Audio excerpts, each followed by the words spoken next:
So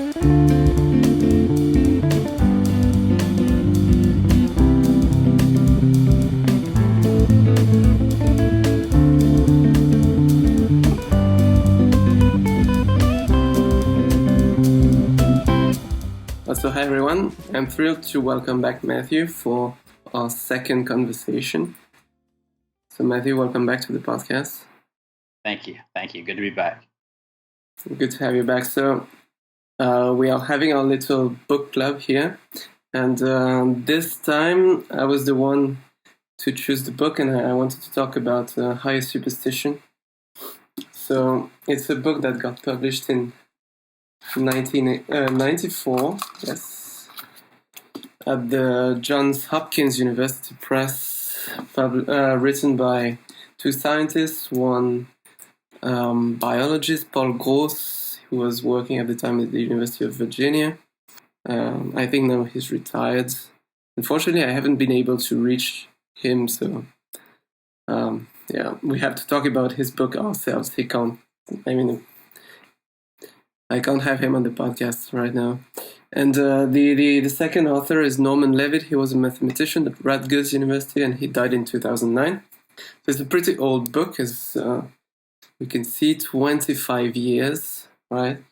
But I would claim that it's still extremely timely and relevant today. So the title is Higher Superstition. The subtitle is The Academic Left and Its Quarrels with Science, which is already quite eloquent as a subtitle.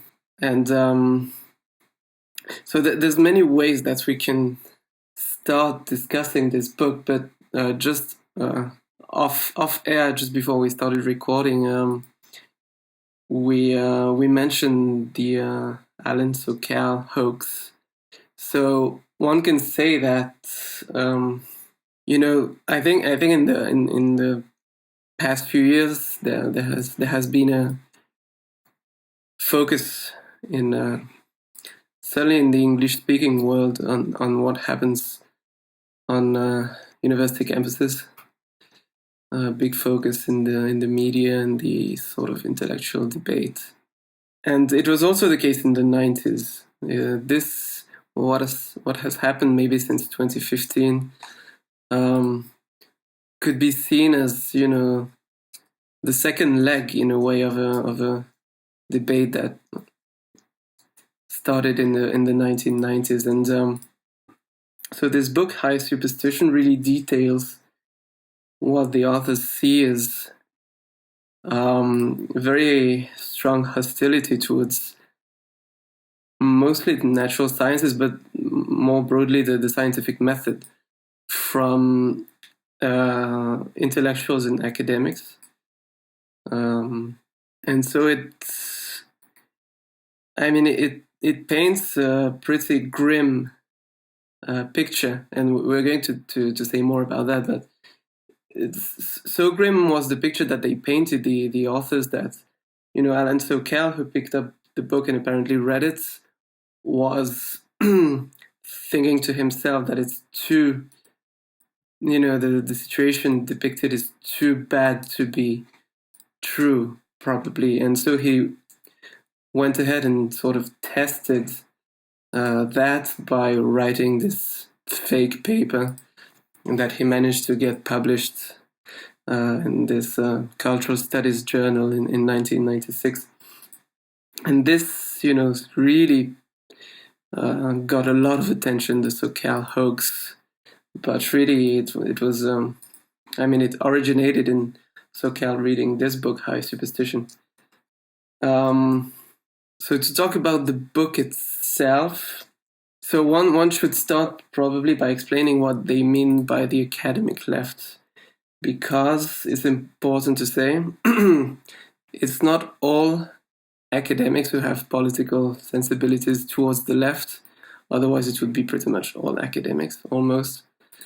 So that's not all, say, left-leaning academics are sort of targeted or criticized in this book.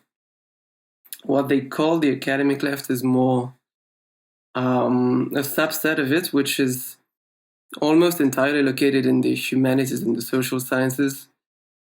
And they are people who have developed or adopted, at least, a view or any one of a set of views which are quite hostile towards the construction of knowledge, the scientific method, the idea that knowledge can be achieved, that it can be advanced, and that it can be, this is very important, agreed upon by people who come from different walks, that it can be agreed upon by people who come from different walks of life.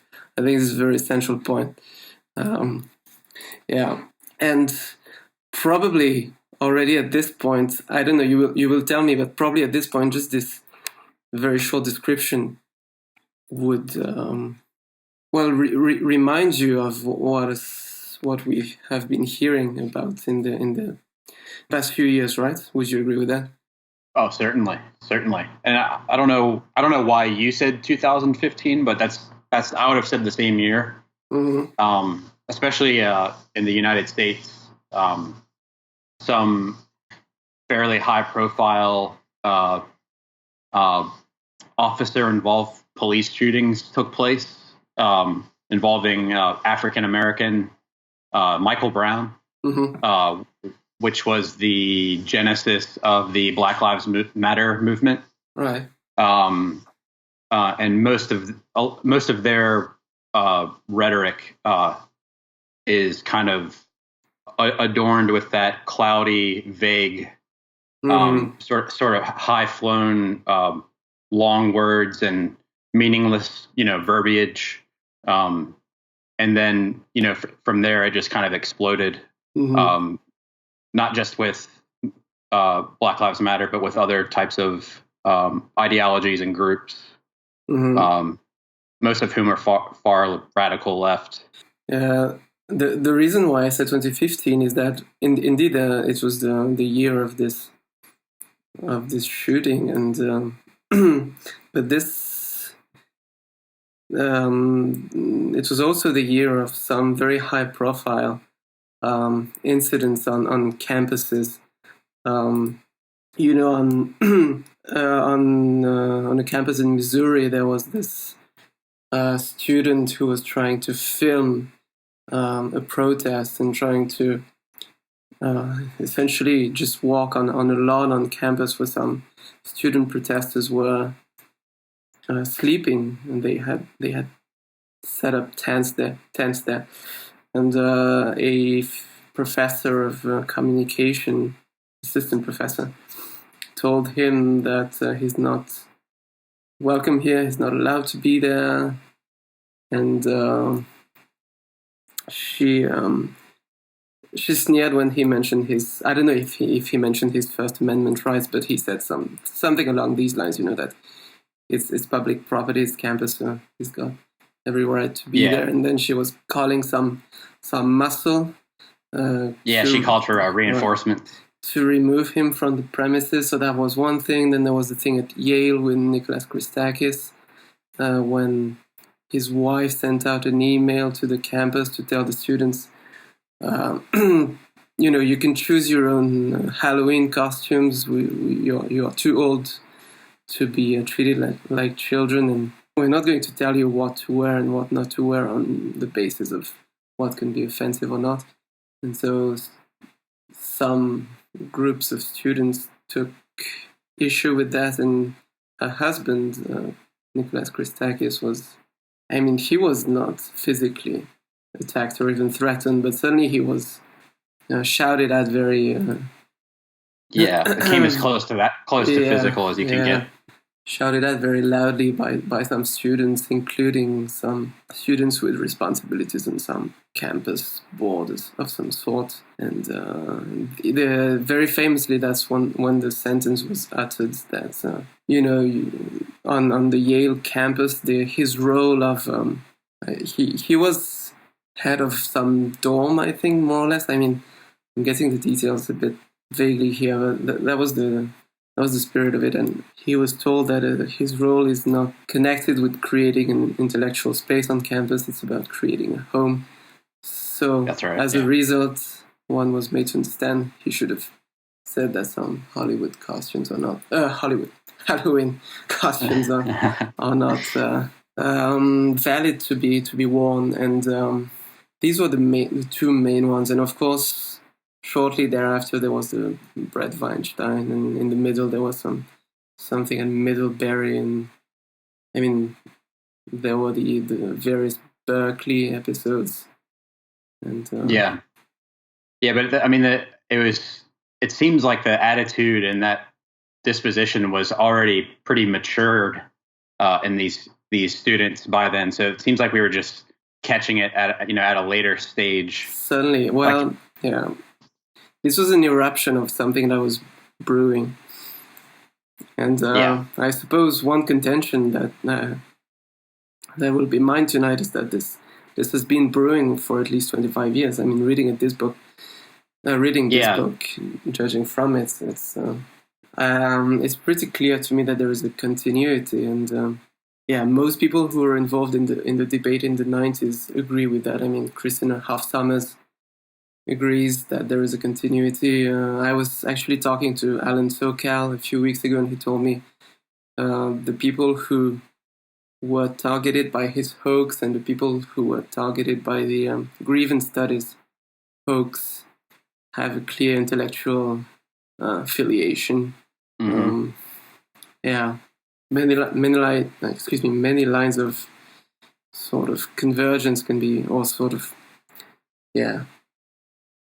influence at least can be drawn. And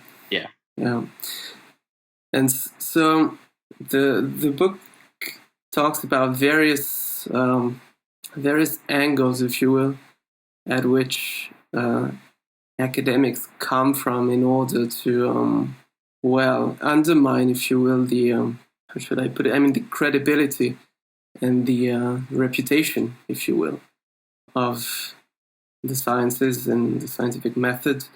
So at some point they use this term, the schools of indictment. So these are, if you will, the various ways one can criticize or indict, in this case, science for some alleged crimes, so to say. Mm-hmm. Yeah. So essentially, they detail a few different schools of indictment, as they call them. So there is Marxism, there is post-structuralism, feminism, ecology. I don't know how else to call it. There is some stuff that is a bit more, that will sound a bit more exotic in today's context, but AIDS activism, also animal rights and Afrocentrism. And so all of these, I mean, these schools of thought have developed their own specific, albeit often similar and overlapping, but specific to some extent, critics of science, scientific method, the idea of expanding knowledge.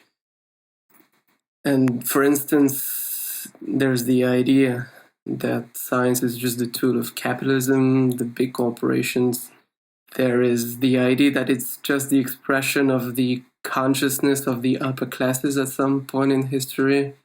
There is the idea that it's one important part of the Enlightenment project, which, in the view of the postmodernists, has completely failed. This is the view that they take. There is, of course, the idea that science is the tool of the patriarchy, that it's the tool of the polluting corporations. So this is some stuff that we can still encounter today, and also that is a tool of racism. And it's if you take science broadly, and certainly we should do so if you understand it broadly, there is this charge, especially against history, that it is used to deny the past achievements of some peoples, including African peoples. Yeah, and some stuff that is, I think, a bit more, will seem a bit exotic in the current context is, especially related to AIDS, this idea that, knowledge was sort of kept secret to avoid helping the gays in the AIDS epidemic. Knowledge of a remedy, or or preventative knowledge. What do they mean by that? I think it was mostly about a remedy that was allegedly withheld. And I mean, there's also another variation on that theme, which is that some sort of unspecified scientists, or the people with whom they were allied in this case, would have used the spread of AIDS in order to kill African Americans, for instance. There is the accusation of genocide that was thrown around against the medical establishment.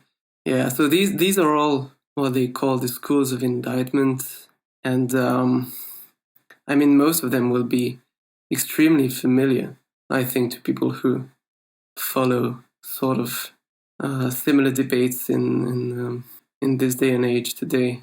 Mm-hmm. And so there are several things which we can notice, but I think something which we should probably specify at the outset, because it's very important in my view. So I think sort of before these ideas really got the traction that they got in the universities, before they got that traction, of course, there had been a long tradition of sort of vigilance among, say, broadly progressive leftist intellectuals against various things, but sort of, in their view, immoral applications of science and technology. Also, sort of bogus science used to justify what they saw as, unjustified social orders. This type of thing, which is sort of more easily understood and more easily squares with what most people, I think, would conceive as a left-wing tradition and practice.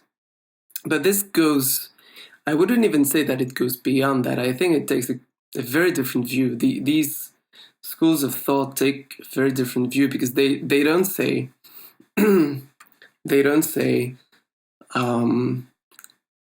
that technology can be applied for, I mean, in a nefarious way. Well, they say that, but this is not the end of what they say, and they don't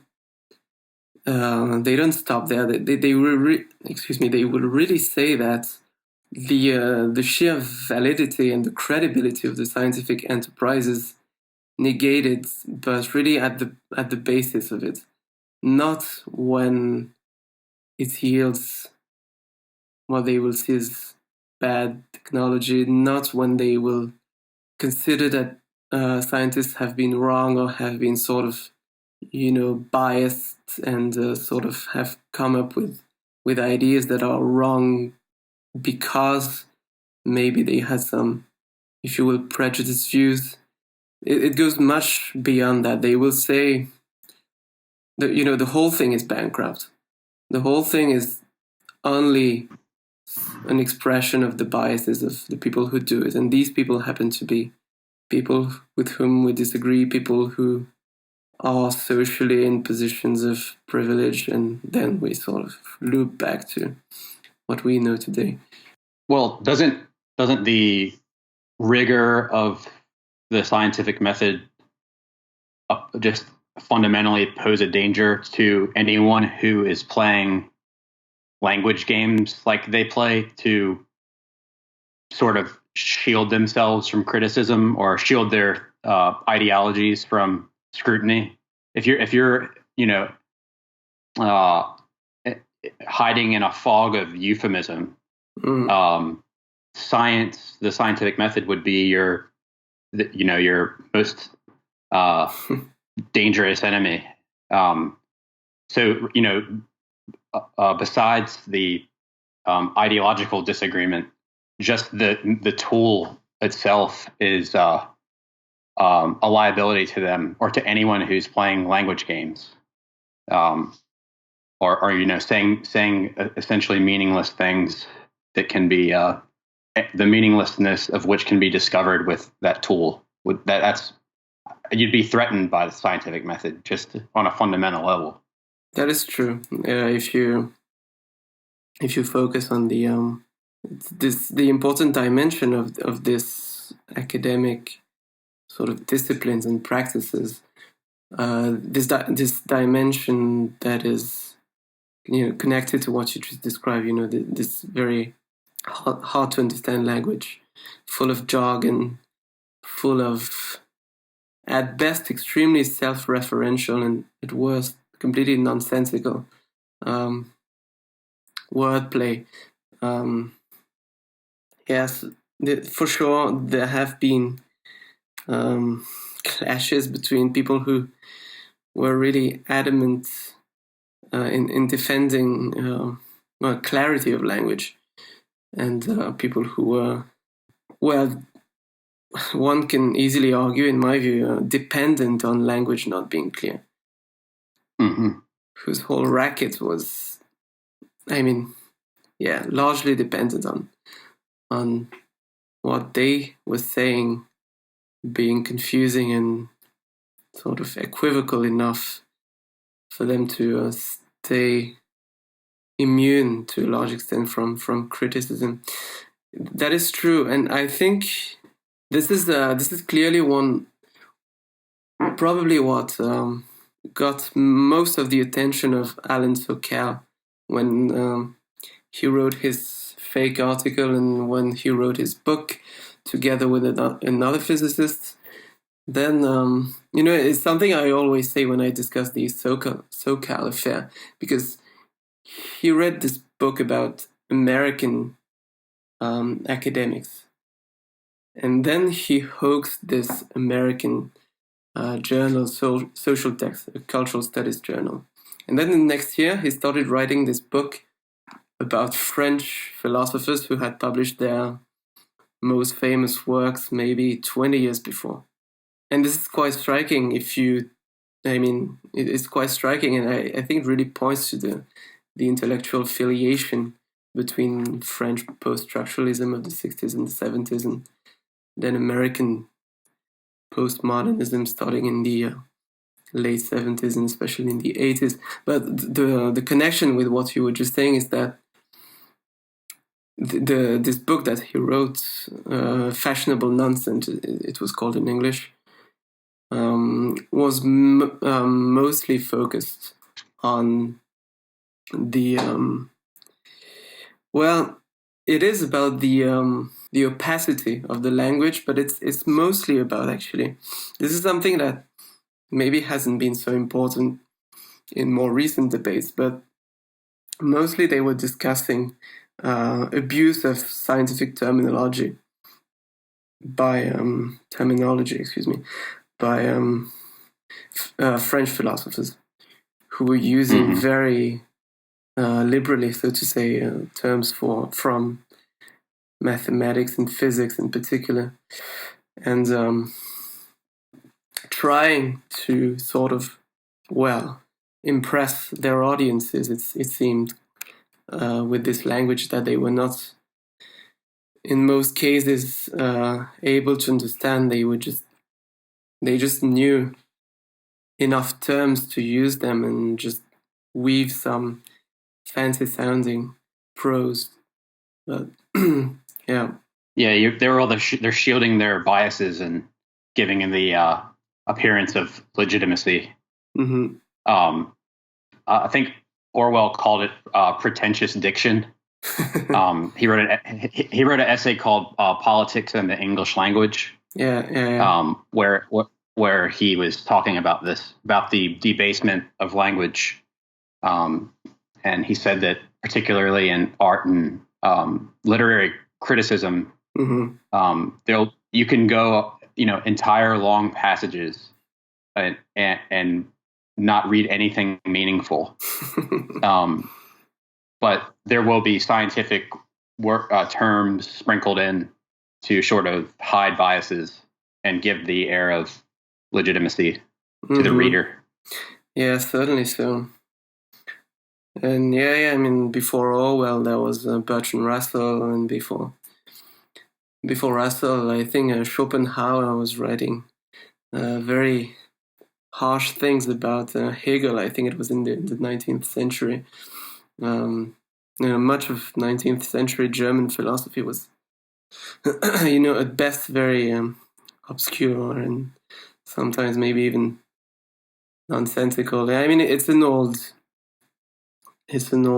sort of struggle, but yes, it's a central point, I think, in this in these debates.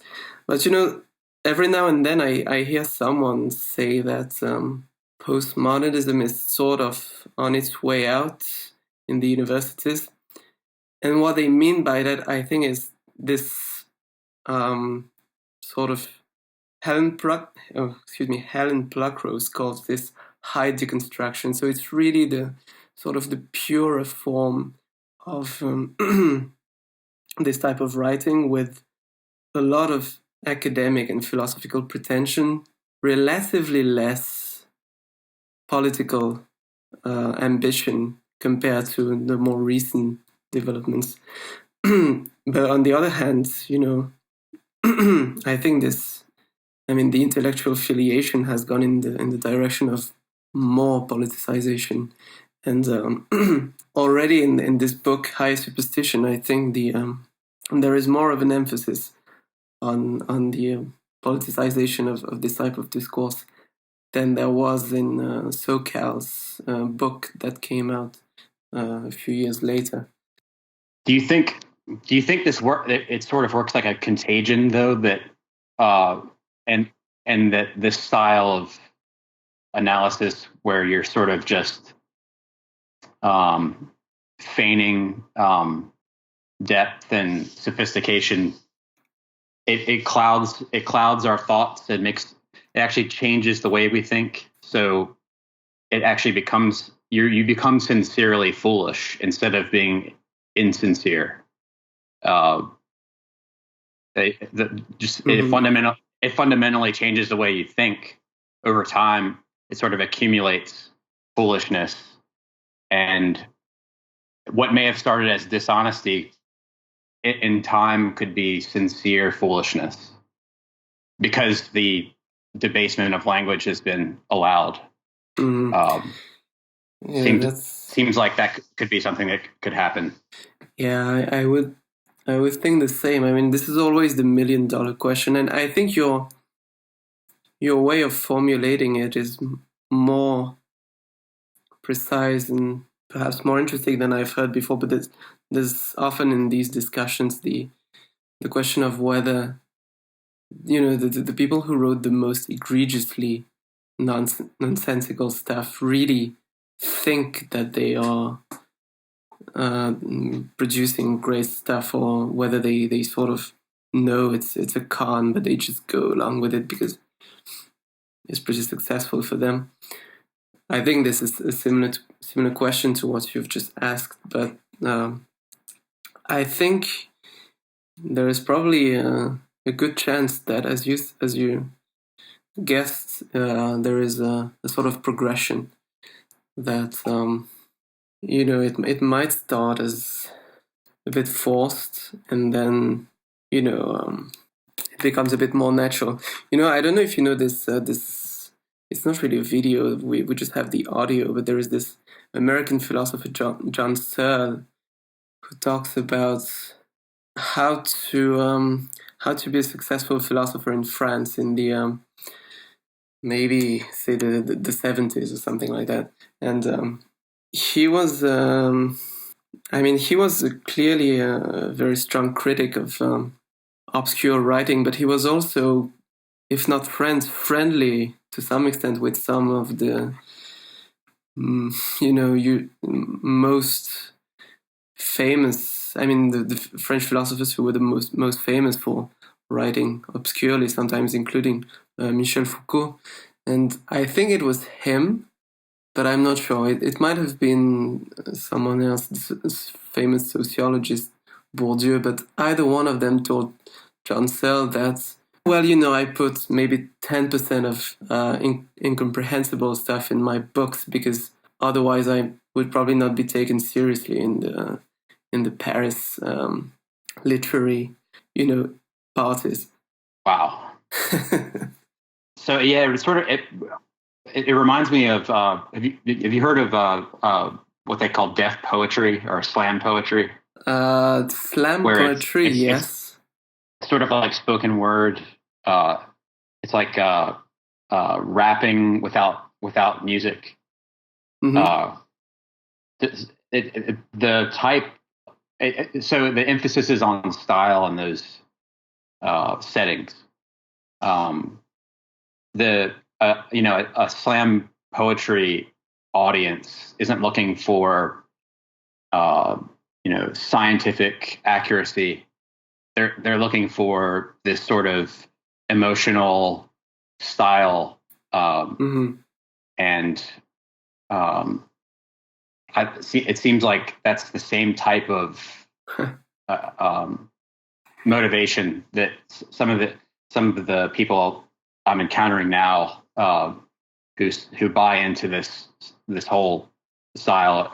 That's what they're looking for. They're looking for it's like a coherent, consistent style they have. It's very emotional. It's emotion driven, and but like you said, it's sprinkled in with scientific terms and abused words and stretched meanings.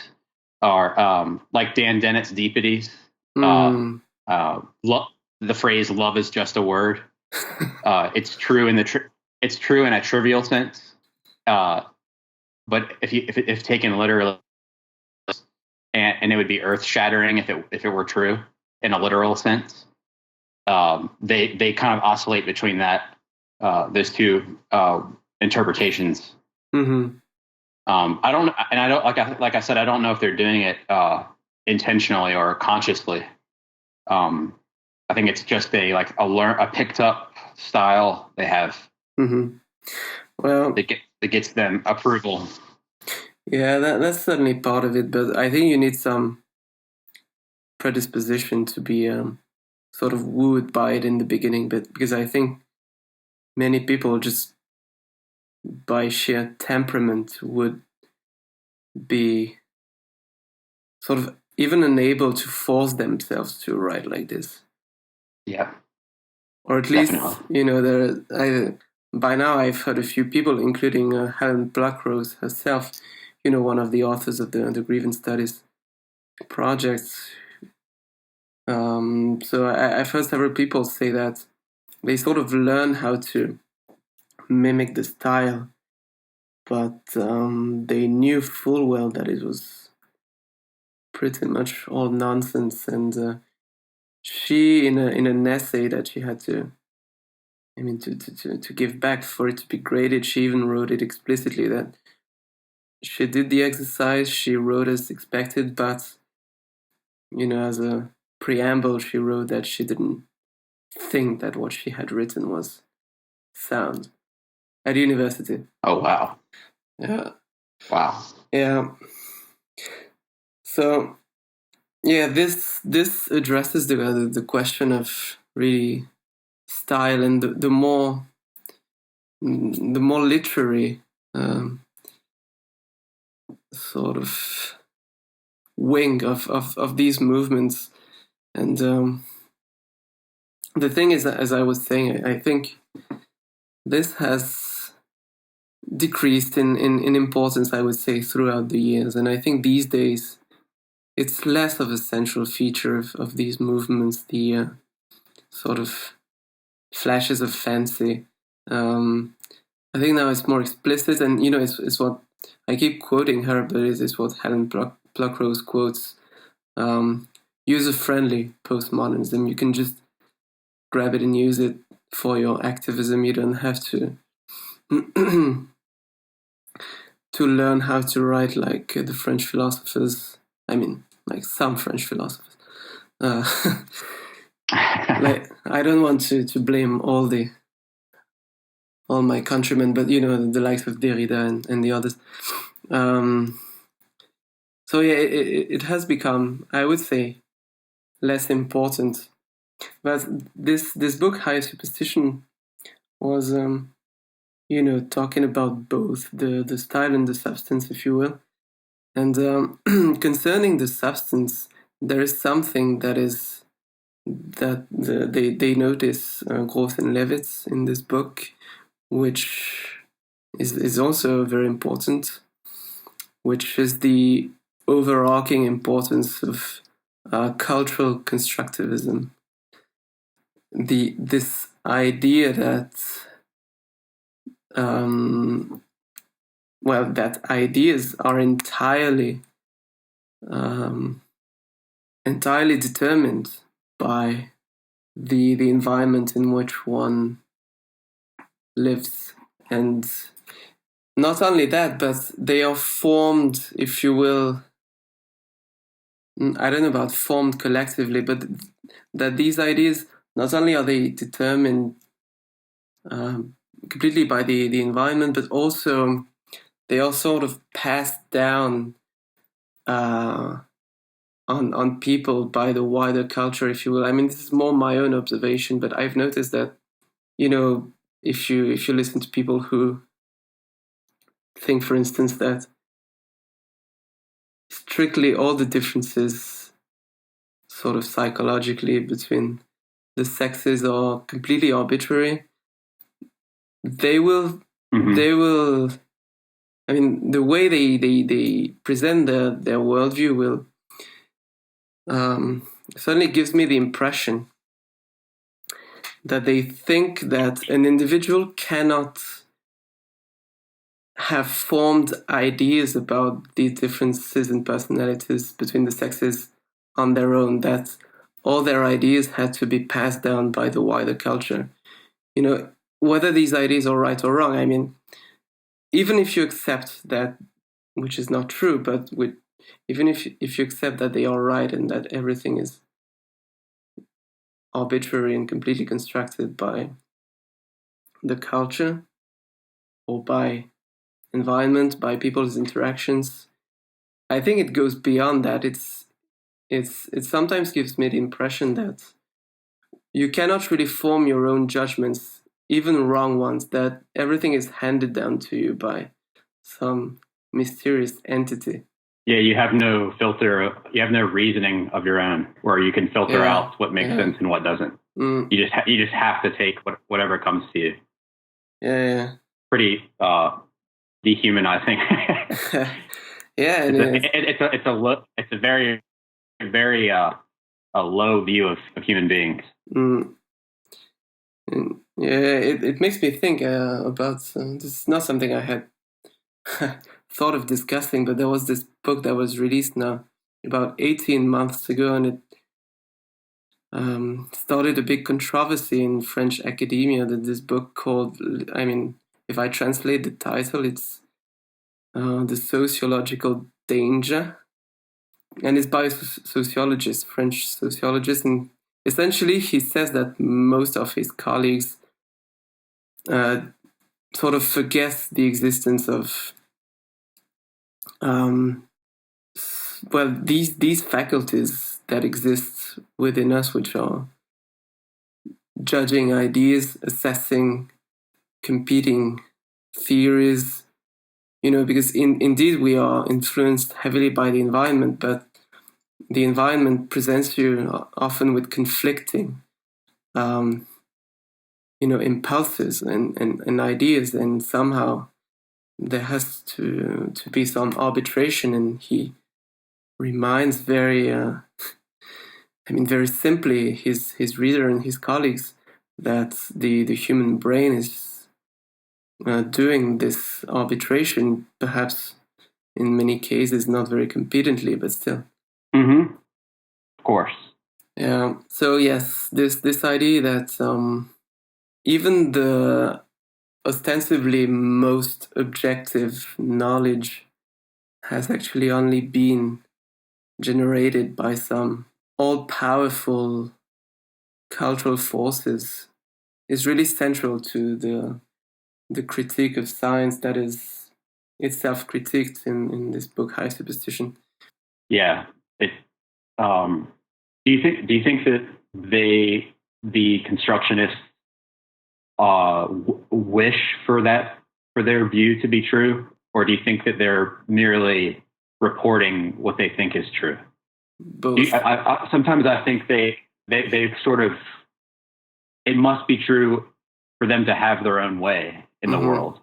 A lot of the worst figures in history have really relied upon the blank slate, the social constructionist view in order to have their regime make sense. I can't boss you around or try to reshape all of society if society can't be reshaped socially. If I can't, if it's not socially constructed, then why am I in power trying to create a revolution? So they depend on things being socially constructed in order to remain relevant.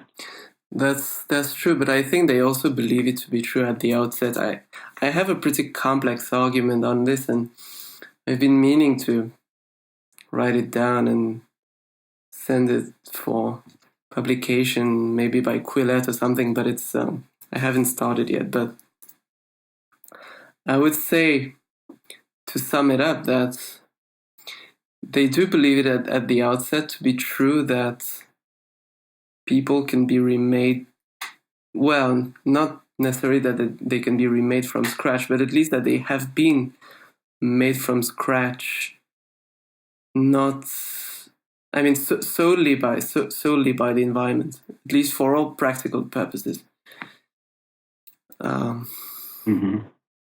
So they do believe that. I think this is the case.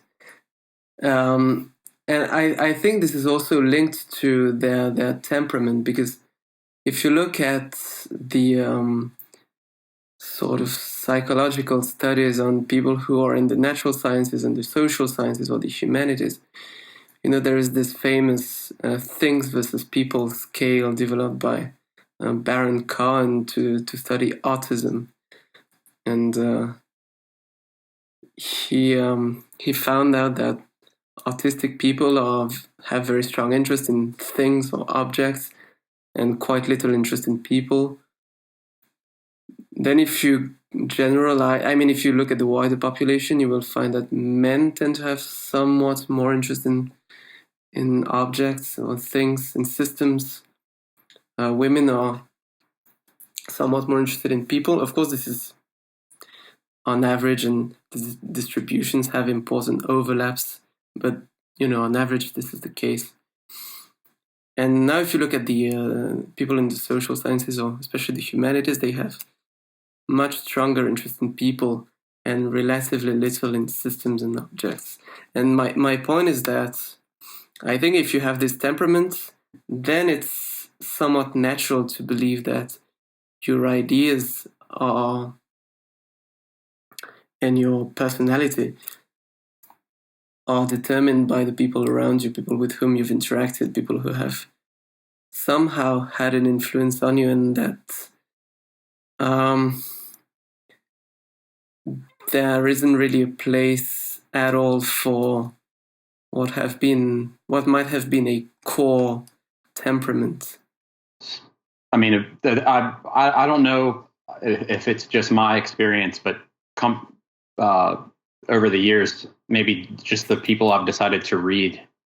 But I was under the impression that it was as well established a scientific, relative certainty that's just false. That we have like the Minnesota twin studies. Yeah. It's just we're as certain about that being false as anything in the psychology, the field of psychology.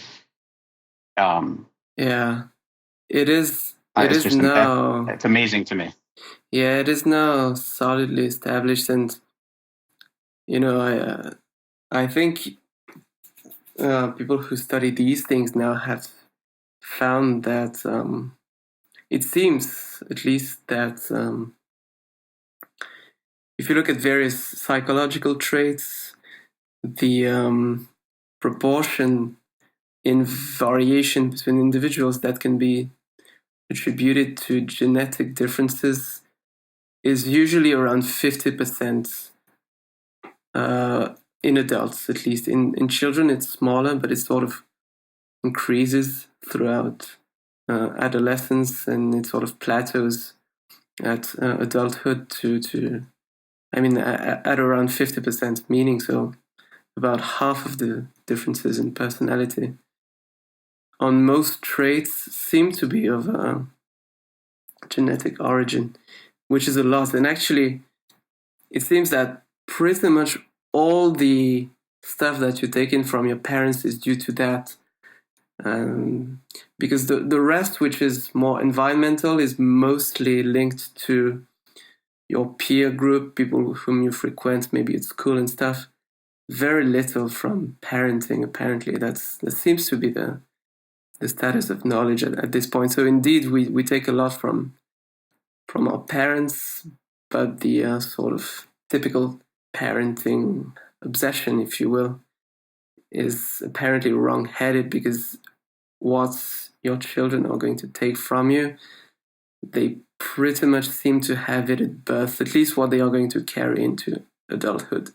In childhood, they are going to take more from you, but from interactions. But yes, yeah. Go ahead, please. Yeah, I mean, consider human beings thousands of years ago, how much time and energy parents had to spend on the type of pampering that goes on now. I think everyone's done pretty well without it for a very long time. Yeah, humans are, especially males, are outliers in as much as high parental involvement is concerned, but still, the point remains that it seems that that's what the studies say. But yeah, so there is a consensus. Sometimes people say, oh, it's not true. People in the social sciences don't really think that there is this blank slate, which it's not the case of all the social sciences, but certainly there is this substantial minority, if not a small majority, that seem almost entirely impervious to the knowledge generated in disciplines such as evolutionary psychology, behavioral genetics. Yeah. That seems, to me at least, to be entirely ideologically motivated. Mm-hmm. Yeah, I'm still getting a little bit of lag, Vincent. Yeah. Okay. Are you noticing that? I'm not sure. Okay, sorry about that. No, it's fine. I guess you're okay, I think, but I'm just a bit slow to react every time because I'm thinking. But okay. Yeah, I still think there is a psychological and really temperamental basis for this, and which really sort of squares nicely with the ideological needs, but the ideology itself is heavily influenced by the personality in the first place. So I think it's a perfect storm, so to say. It's pretty self-consistent, but yeah. I think we can talk a bit more. Go ahead. I'm sorry, I was just going to ask you, what do you think about this? How much of this do you think would have survived if these precincts of academia were expected to produce something the way the harder sciences were out in the real world? Mm-hmm. Be it technology or cures, which I guess is a form of technology. They aren't expected to actually produce anything. and therefore their failures aren't as detrimental.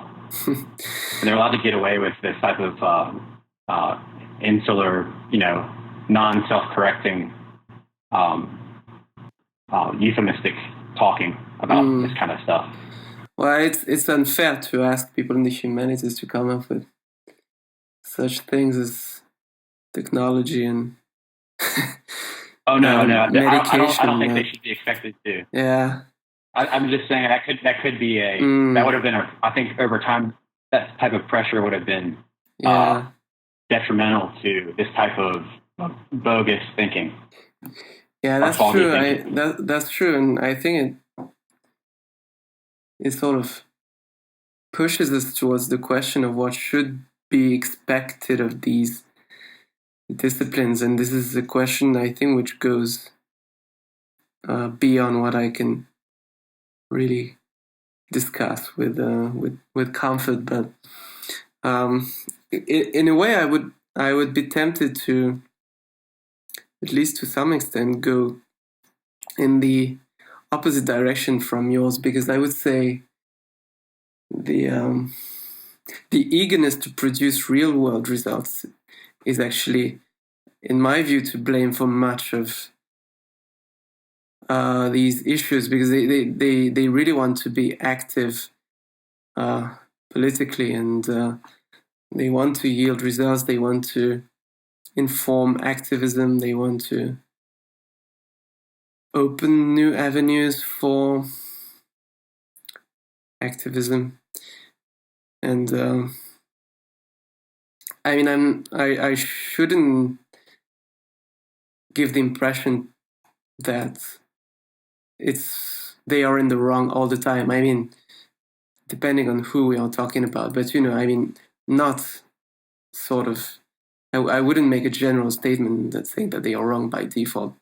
But as soon as as soon as they put the sort of activist goals in front of and in the place of the scholarship, then that's when it all goes downhill. But yeah, I mean, there was this essay. It's very old now. I think it was written in the 50s or in the 60s by C.P. Snow. Maybe you've heard of it. This essay about the two cultures.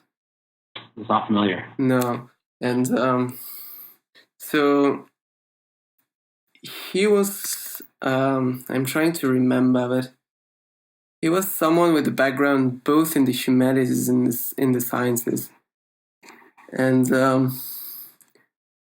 he was already very critical of people in the humanities because it seemed to him that they were isolating themselves from scientific knowledge and technological knowledge, and that they were doing so not by lack of time or lack of academic background. I mean, you can't just take an advanced math class if you don't have the basics, but that's my idea. But that was not the only problem in his view. It was more that there was a lack of interest and a lack of consideration on the part of people in the humanities towards the natural sciences. And he he recalls this incident of him being at dinner with people in probably from literature, academics and literature, and the I don't know,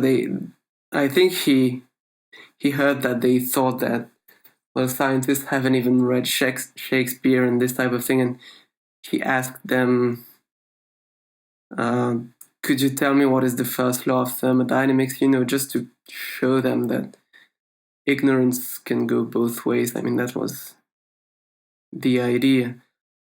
But I think it's an important essay when you look back at it, because there has been this defiance. And this is also a point made by Stephen Hicks in his book explaining postmodernism.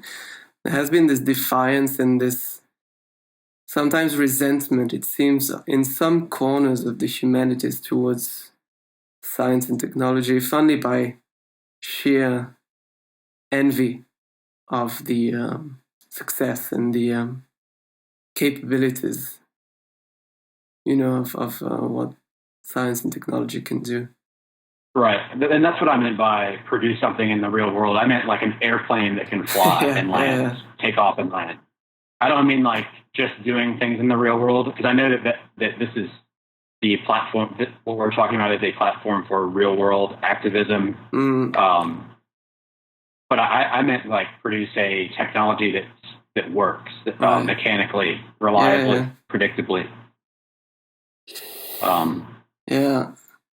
And I mean, I think it's a good thing that we admire people who can make things work in that way. I think that's a good criteria. Yeah, it's underappreciated, and it's I suppose it's one of the theses in Steven Pinker's Enlightenment. Now that we take many things for granted that are the product of this way of thinking and this sort of rigorous way of thinking. Yeah, I mean, there's still room for romance and art and all of that. It just doesn't have to make any claims on scientific territory. I mean, simple as that. Mm-hmm. Yeah. The irony is a lot of the people or regimes or holders of power that these ideologues loathe or love to talk about from history, they use these same language games that they use to conceal all of the horrific intentions they had. Like taking people off the labor camps and shooting them in the head was called rectification of frontiers or population transition. So, I mean, it's just a dangerous thing to allow to happen over time, to let people get away with, because it's how truly sinister intentions are shielded. And I think it's just ironic that they play the same language game that they did. Yeah, these days there are these committees in some universities which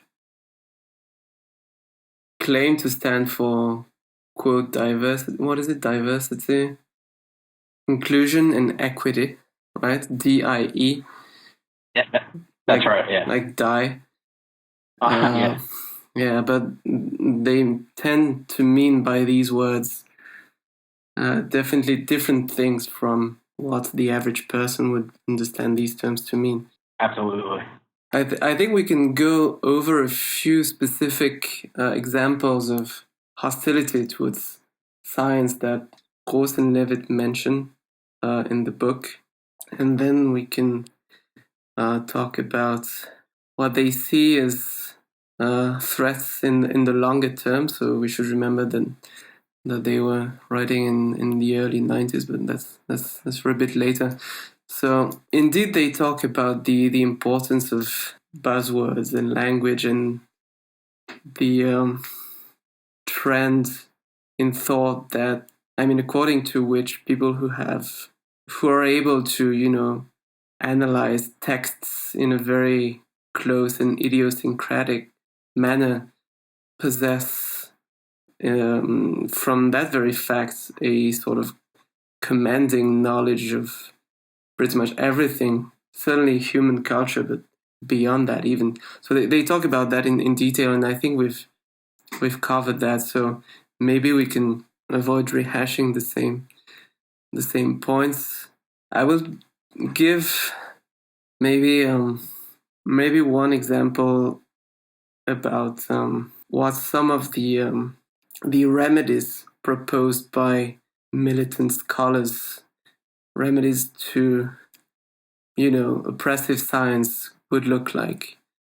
And this is an example, actually, I think I've heard Gad Saad mention it, and I should say, by the way, he's the only one I've heard in in this sort of ecosystem discussing the specific book High Superstition, which surprises me because it is so, it is of such current relevance that I'm surprised it hasn't been discussed beyond that. But in any case, so the book which I'm talking about discusses an essay which is called Towards a Feminist Algebra by Marion Campbell and Randall K. Campbell Wright. And so now I'm going to quote from Gross and Levitt from Higher Superstition.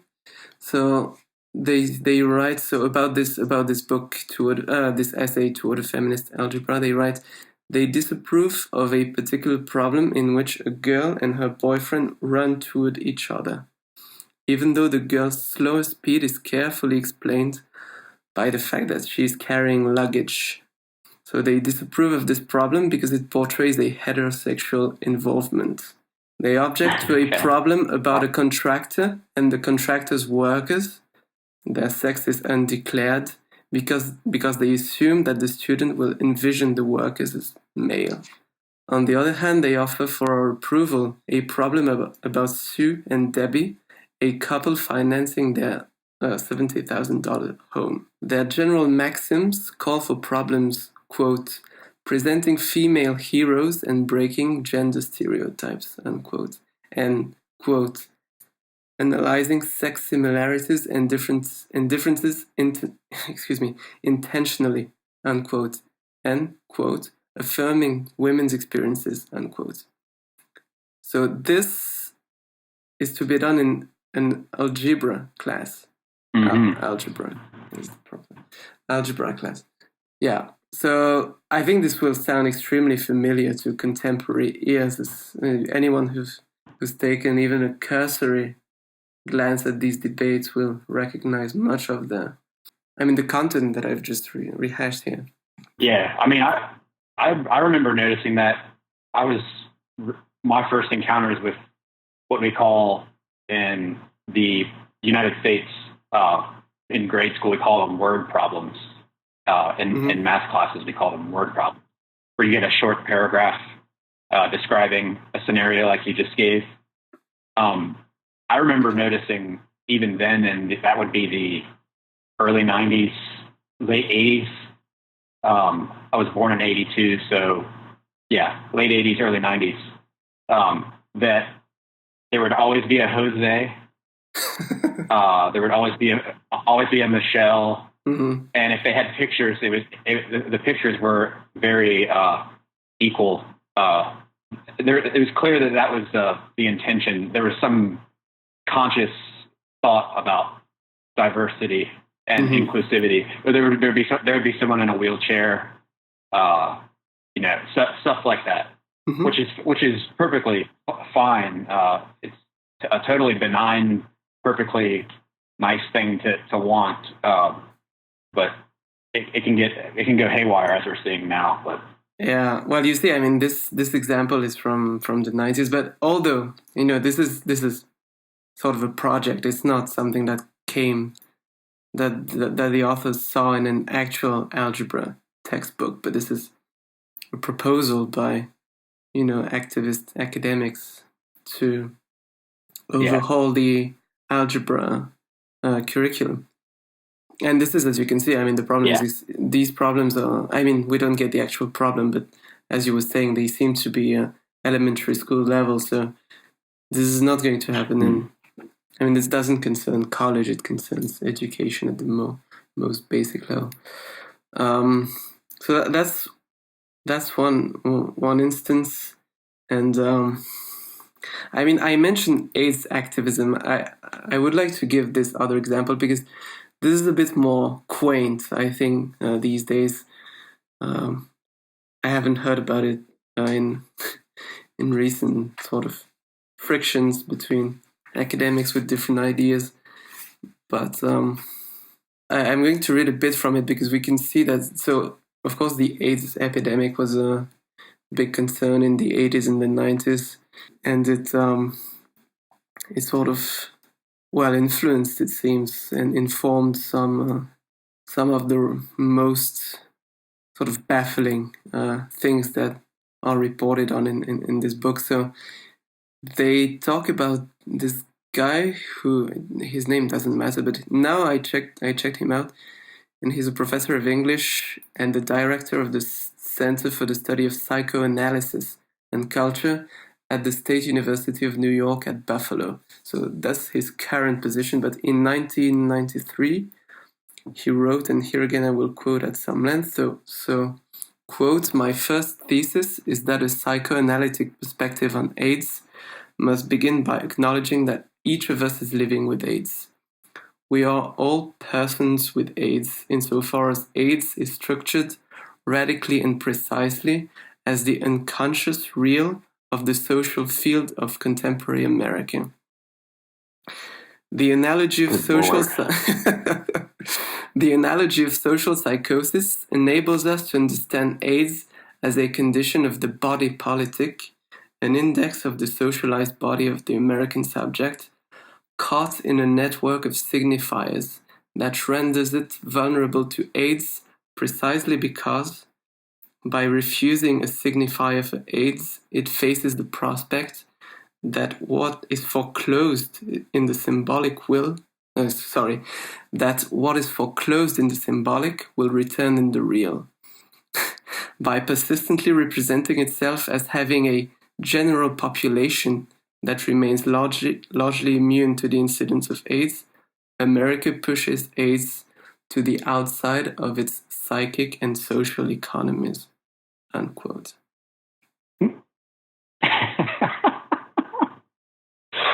Oh, man. I'm glad he's not in charge of curing AIDS. Yeah. I mean, this is... Yeah, that's impressive. It's priceless. And it's... I mean, one thing that is... I mean, shouldn't go unnoticed in this is the weight that psychoanalysis carries in this babble. I mean, it has been understood to be a pseudoscience for many decades, but still it carries some weight in academia. And actually, in France, it's several orders of magnitude worse. In France, if you study psychology at the university, you can expect to have some classes in this pseudo-discipline that is psychoanalysis. You can actually, I think I read about. I mean, a friend of mine told me about this instance of this guy. Maybe he was from Canada or something, and he came to study at a French university, psychology, and they told him, "Well, okay, but you haven't had enough training in psychoanalysis." Oh wow! It's not enough training in alchemy. Yeah, it's exactly that. I mean, it's as though you were studying chemistry and you were told you haven't got enough training in alchemy. Yeah. Well, we learned. I mean, when I took college level psychology, we learned about Freud as sort of in a sort of historical light. You know. Right. We reviewed. It was sort of like in the spirit of this is what we used to think. This is what used to be accepted. Mm-hmm. And you know, some bits of it were either inspirational or valid, but this is in the past. And then as the textbook develops into more scientific stuff, more current stuff. Mm-hmm. Over time, but that's like the first thing you encounter in like a 101 or 111 course is a history, which includes like Freudian theories. Yeah, well, so that's a striking example, and it's a bit exotic, as I keep saying, when you compare it to many others. I've never even heard of that. Yeah, the AIDS. I mean, I can understand it was like a very scary and a huge cultural thing back then, but I didn't know that there's that sort of nonsense was being said. I mean, I know other people like religious fundamentalist Christians would say things like, AIDS is caused by homosexual sex, the act of homosexual sex, or it's incubated exclusively in homosexuals. which is, the other end of the nonsense spectrum. But I'd never run into that poetic side of it. Yeah, it's it's pretty quaint to me, but yeah, it existed, and I mean, these days I suppose one could say that these days we get similar things with fat studies, right? I mean, sort of another contemporary health crisis. I mean, much larger scale, one could argue actually than AIDS. Perhaps this could be debatable, but certainly something of a very large scale. And I mean, scholarship, absolutely, quote scholarship unquote, produced in this emerging field of fat studies is, I mean, broadly comparable to what I just read. Yeah. I mean, I don't think it's barely arguable that it's comparable to the AIDS epidemic. I'm sure more people die of obesity-related complications than have ever died of AIDS. Yeah, that's probably the case. So, I mean, one can see easily, and I think I need not give too many instances because they will be all too familiar to much of the audience. Too many instances of such, to put it mildly, dubious scholarship. But so one thing that I've realized, I went back to the book. I mean, I didn't reread it, and it's something that I read 4 years ago. But I had another look yesterday and today, and so of course they don't mention intersectionality. And this is something that's, right. In my view, you could write the same book today pretty much.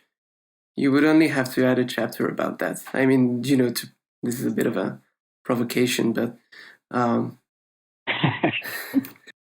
about it? Go ahead.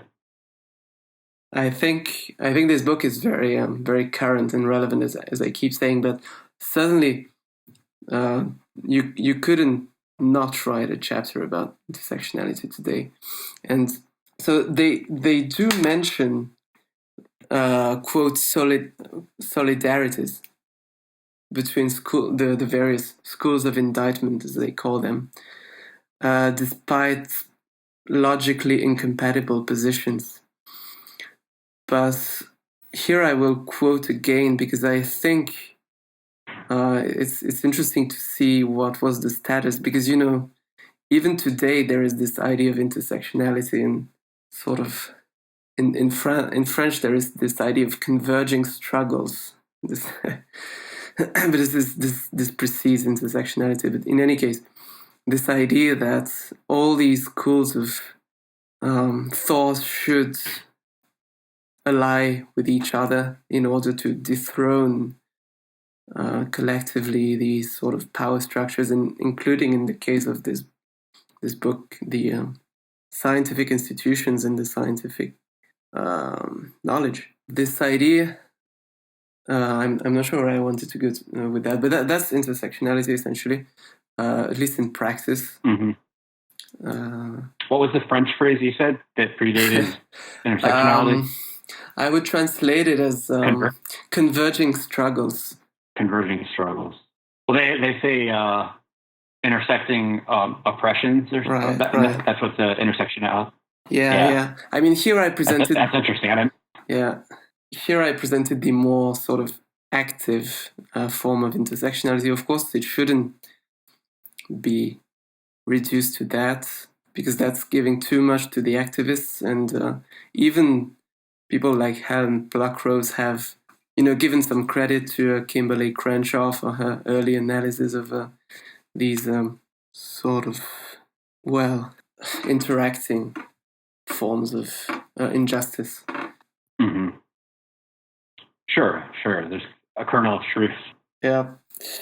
But, so the authors discuss how these various schools of thought interact with each other, and here I will quote. So they say these ideas, so meaning, academic feminism, cultural constructivism, post-structuralism, post-colonial studies, etc. These ideas are the chief elements allied to form the academic left's challenge to conventional scientific thinking. It must be noted, however, that there is no canonical way of combining them. Although we have been speaking of an academic left critique, it must be stressed, and we are compelled to stress it throughout the discussion to follow, that this is not a self-consistent body of doctrine. Rather, it is a congeries of different doctrines with no well-defined center, each of which draws upon the notions we have cited in an idiosyncratic way, elaborating some of them with enthusiasm, while leaving others in the background and rejecting still others completely. What enables them to coexist congenially, in spite of gross logical inconsistencies, is a shared sense of injury, resentment, and indignation against modern science. Mm-hmm. So there hadn't been a clear and overarching way of unifying these sort of angles of attack, these various grievances, if you will. But still, these schools of thought were coexisting and broadly friendly towards one another, if only because they shared the same perceived enemy. Well, yeah, I mean, you can see the infighting that takes place. Yeah, is pretty. That's another dimension of it. Spectacular. And I guess they have the the progressive stack, they call it, mm-hmm. Where you have like a basically like a point system, like an oppression point system for each of your whatever your identity, the facets of your identity, and that sort of determines who speaks first and for most frequently or for the longest period of time. So I mean that, and then the infighting starts, and that becomes too complicated to manage, or they haven't discussed beforehand what they agree on. Yeah. And when you're just winging it, like most of them are, you're going to say things that are going to step on your allies' toes at some point. Yeah, you didn't have a group meeting before to get on the same page. Yeah. Yeah, there are some crashes at the intersection, as I like to say. That's good. I like that. Yeah. So yes, but this has been formalized in the meantime, and but as you say, quite rightly, even though there is supposed to be this sort of organizing superstructure, so to say, or substructure, I don't know which way around, but there are still clashes between the various schools of thought. Let's just say this. We can finish by discussing the concerns of the authors in the longer term, because of course they couldn't predict the future, and so they say it's possible that this will peter out and that in 10 years we won't be talking about these things again. But they also and say... And they said that in 1994? This is 94, yeah. How wrong they were. Well, they say it's possible. They say it's possible. They also say it's possible that it goes worse and worse. And they consider this possibility quite seriously, actually. They remind the reader, and this is not a minor point, that universities have a very large influence on the wider public and the wider culture, especially in an era where so many people go to university, right? And yeah. So they worry about different things. They worry about the long, and this is, I think, one of their most prescient points, which is the ideas. The results, the consequences in the long term of having, year after year of student batch being taught to think these things. In the long term, they were concerned that it would have an influence on how scientific matters are discussed in the public debates, including in the media. And I think, well, what has happened since has vindicated these concerns. They worry about the gap between the two cultures. On the one hand, the natural sciences, and on the other, the humanities. They worry about its widening to the point of becoming a chasm, or as they put it, a wall. So they really worry about the, well, if you will, sort of, in practice, the breaking off of universities in different sub-entities. Yeah. And they, yeah, that's a major concern for them. And they even discussed briefly the scenario whereby either the humanities faculty or the science faculty in a university would decide for some reason to,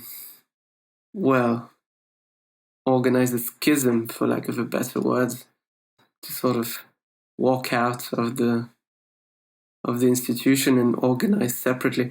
And they say that, I mean, this will come off as, self-serving from two scientists, but they say, in the case where the humanities faculty leaves the university, maybe to create a new structure that would be more explicitly pursuing political goals rather than scholarship. That's what I'm guessing they had in mind. So in this case, they say at least part of the humanities curriculum would be taught by natural scientists with many gaps, many holes, many probably very mediocre lectures, but there would be something, and some of it would be of decent quality, because this is something that they sort of recall and remind their readers of. And I think this is also an important point, which is that contrary to what is often perceived, many natural scientists have quite a cultural, baggage. They read, they know about the arts to some extent, they know about history to some extent for some of them. So this is what they have in mind, and they contrast this. They contrast this with the situation where the natural scientists, would get presumably so fed up by the evolution of campus life that they just walk out, and they ask the reader what they anticipate the natural science classes would look like if they had to be taught by people with degrees in the humanities. It would be indistinguishable from the humanities courses. I mean, don't they already trespass in their claims on natural science? Well, sometimes they do. That's one of the problems. This is the key problem that the authors of the book have. Yeah. Well, their viral clip that went around a couple of years ago. I don't know if you saw it. It was a class where they were discussing decolonizing science. Oh, yeah, right, from South Africa. Yeah. And, you have to wonder what the alternatives would be. I mean, voodoo and, witchcraft. But I mean, you would lose universities would lose endowments if they weren't producing things. Like, I mean, if there was a split, I mean, I know who would survive and who wouldn't. Yeah, I suppose. But I think one can guess some of the things that would be taught in the science classes, and you've given a very good example of that, and it reminds me of this.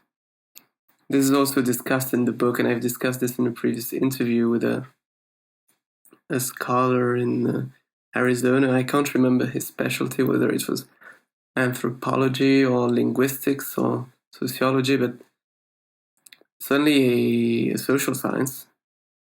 and he was telling me, and this is also discussed in the book, about these widespread ideas in academic anthropology, according to which it is not to be taken as consensual that the Native Americans emerged from human migrations, presumably from northeastern Asia. Probably they went over from Russia to Alaska down to North and South America. So this should not be taught as the best available ideas on the topic, because it conflicts with creation myths, the creation myths of the various Native American tribes. And this was a common position, and is a common position to be taken in anthropology departments. Wow. Yeah. So the creation myths of the colonizers and the oppressive, powerful group, they're obviously they can be laughed at openly, of course, and banned, which they should be, but. Yeah, that's for sure. I would hope more people would just use the standard of are they true, or do they relate to the evidence? Mm-hmm. Not is the group who believes them powerful or representing the majority of the population. Yeah, that's not why creationism is wrong. Yeah, it's wrong because it doesn't comport with evidence. Yeah, but here you're using the criteria of scholarship. Yeah, the criteria of scholarship that there is this famous lecture by Jonathan Haidt. He gave it, I think, at the University of Virginia, about the two conflicting visions of the university, and there is what he called the John Stuart Mill vision, and there's the Karl Marx vision. The first one, scholarship, is about approximating the truth, and the other one, it's about changing the world to address grievances. And so, depending on your view of what a university should be, then that's if your view is the latter, then the ideas come to be judged on what is supposed to be their origin, what is supposed to be the identity of the people who hold them.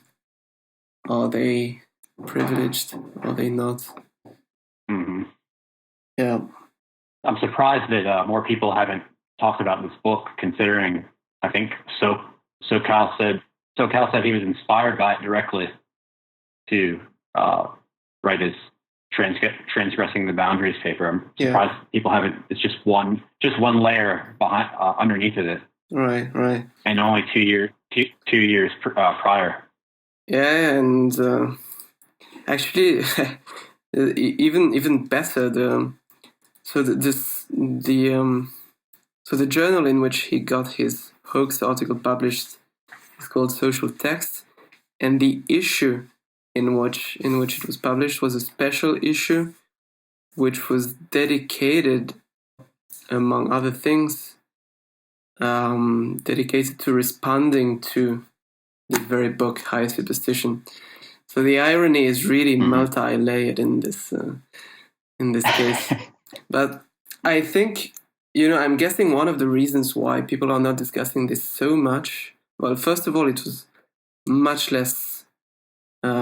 It got much less media exposure than the SoCal hoax, and also, I would say, and I think many people have sort of opined in the same way on this point. I think Christina Hoff Sommers has made similar points.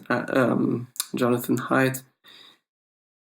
There was an eruption of these debates in the 90s, and then they sort of they decreased in intensity very much starting from maybe the late 90s. and they only really reemerged in the mid, I guess, teenies would be the current decade. Yeah, Camille Paglia. Mm-hmm. You familiar with her? Yep. She, I think it was her book, Feminine Mystique, where she was, and that's definitely in the 90s. She was talking about how much of the Western canon was kind of falling out of fashion in universities, and she found that distressing. Mm-hmm. But of course, I was 10 years old, so I wasn't attuned to what was going on. So everything seems fresh to me now. But I'm humble enough to life was going on before I was thinking about it. Yeah. And I'm immune to boredom, so I watch old C-SPAN from the 90s, and I get to see people like Camille talking about it back then. Mm-hmm. Yeah, I mean, she would appear on, like, it must have been so roaring white hot back then. She was appearing on, like, very popular nightly news programs talking about feminism and the stuff we're talking about now. Mm-hmm. So that must be right that it was a big topic in the 90s. Yeah, it seems to me. I mean, of course, I was much too young to follow that, not even close. But yes, I remember there were the sitcom, the Cosby Show, Bill Cosby. Mm-hmm. The son had friends, and they were all in university and on the show, and he had friends that would talk and dress and act in the way that we would describe today as like a woke person. Okay. You know, so it was like they were kind of cartoonishly, this revolutionary figure, like, fist in the air, but they would use the same like elaborate jargon we're talking about now. And this was in like the late 80s, early 90s. Yeah. Yeah, I mean it has been a feature of intellectual life since the beginning. I mean it's not new, and this. I mean it has had good and bad consequences. This impulse to detect problems and try to solve them. But so how about this though? My hope in all of this is that the pressure to have your conception of reality actually map onto reality. I think that's stronger than any other impulse in the long run.